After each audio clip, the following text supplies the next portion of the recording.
अब जुमातुल मुबारक के लिए जब हम मस्जिद में आते हैं, बेशुमार हमारे अंदर वो खामियां हैं जिनको दूर करने की जरूरत है। मिसाल के तौर पे, एक तो हमें हुक्म दिया कि जब भी आपने मस्जिद में आना है, आपने 2 नफल अदा किए बगैर नहीं बैठना, जब भी मस्जिद में आना है। और ये इरशाद नबवी सल्लल्लाहु अलैहि वसल्लम है।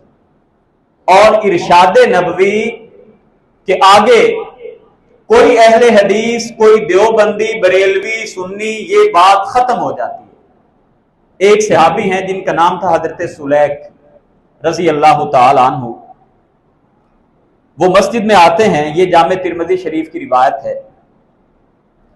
वो आते हैं, आके बैठ जाते हैं।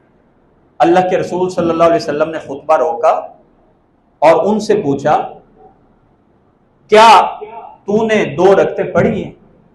उन्होंने कहा ला।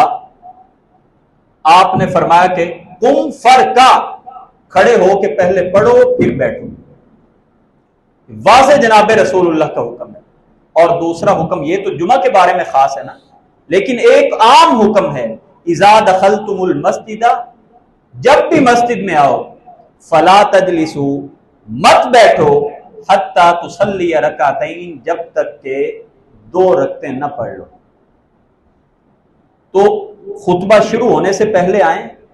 अगर खुतबा शुरू हो गया तो उसके बारे में भी अल्लाह के नबी सल्लल्लाहु अलैहि वसल्लम ने फरमाया कि पहले 2 रकअतें पढ़ो और फिर बैठो।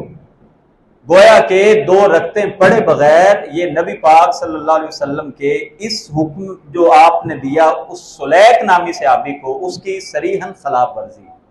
मगर यह भी हुक्म दिया कि 2 रकअतें तुमने हल्की पढ़नी है। ये नहीं है कि आप आए और एक तरफ खड़े हो के पूरी 15 मिनट की कोई सूरह बकरा के 5 रुकू शुरू कर दिए। हल्की 2 रकअतें आपने अदा करनी।